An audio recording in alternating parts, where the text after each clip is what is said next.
Sebelum saya bahas perikop ini, mari kita baca bersama isinya dari Injil Markus bab 3 dengan judul perikop Yesus menyembuhkan banyak orang.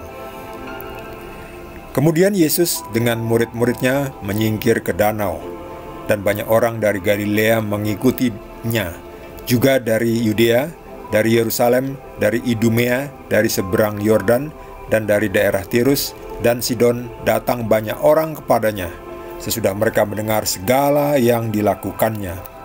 Ia menyuruh murid-muridnya menyediakan sebuah perahu baginya karena orang banyak itu, supaya mereka jangan sampai menghimpitnya, sebab ia menyembuhkan banyak orang, sehingga semua penderita penyakit berdesak-desakan kepadanya, hendak menjamahnya.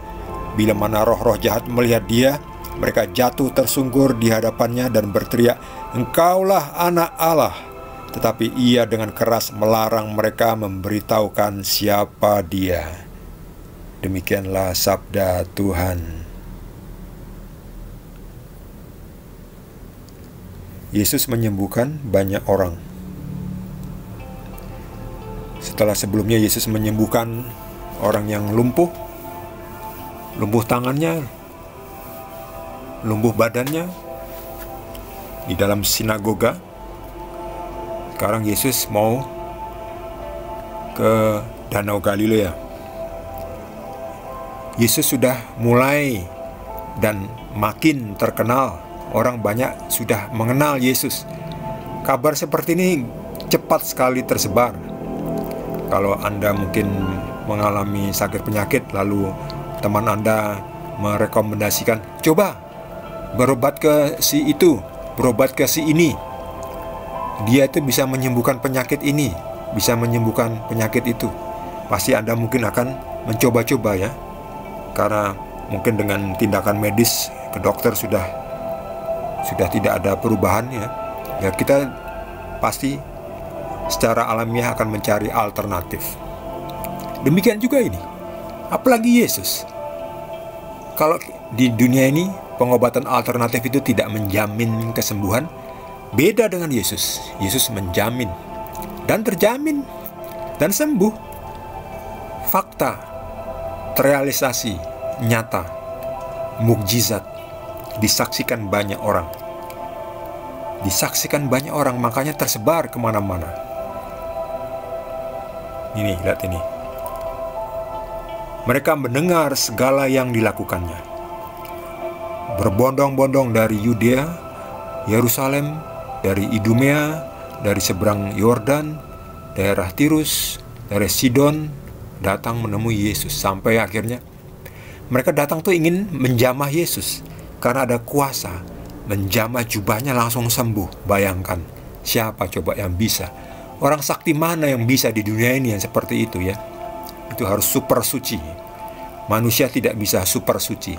Hanya manusia Tuhan, yaitu Tuhan Yesus sendiri. Sebab Yesus adalah Tuhan,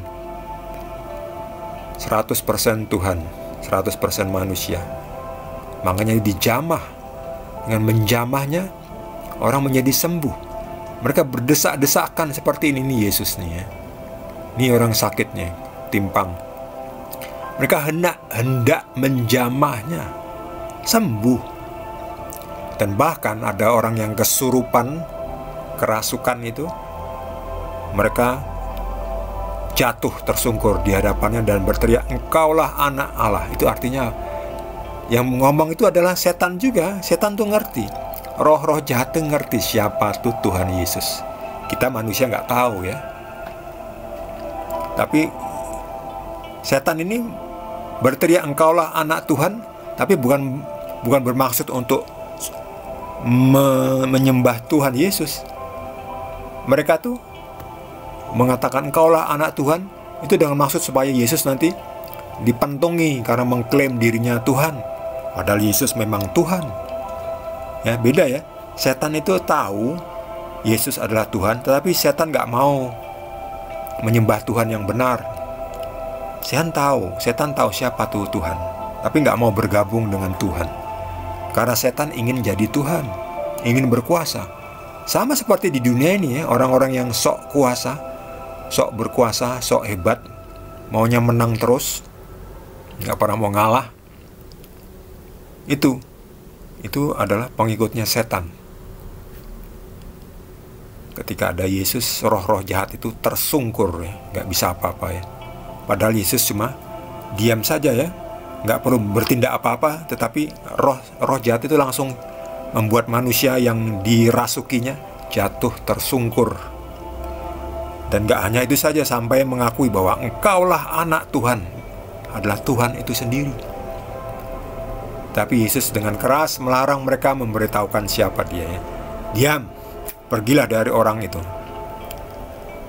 Yesus gak mau sampai diketahui bahwa dia adalah Tuhan. Sebab kalau diketahui bahwa Tuhan, nanti Yesus gak bisa bebas lagi memberitakan Tuhan, memberitakan dirinya, memberitakan orang untuk bertobat. Karena pasti nanti diklaim sebagai menghujat, seperti orang-orang Yahudi, ahli-ahli Farisi, tua-tua Yahudi, ahli-ahli Taurat itu kan mereka menuduh Yesus menista karena mengklaim dirinya adalah anak Tuhan, padahal memang anak Tuhan. Lihat ini, engkaulah anak Tuhan. Jadi Yesus bisa menyembuhkan semua orang. Ia menyembuhkan banyak orang, sehingga semua penderita penyakit berdesak-desakan. Ya, Yesus memang sekarang sudah tidak ada lagi di dunia dalam wujud manusia, tetapi rohnya ada. Nah, jadi kita nggak perlu khawatir kalau Yesus hanya sebagai manusia. Yesus hanya bisa ada di Yerusalem, di Israel saat ini. Kalau kita mau berobat, nanti kita harus terbang ke Israel, jauh, mahal.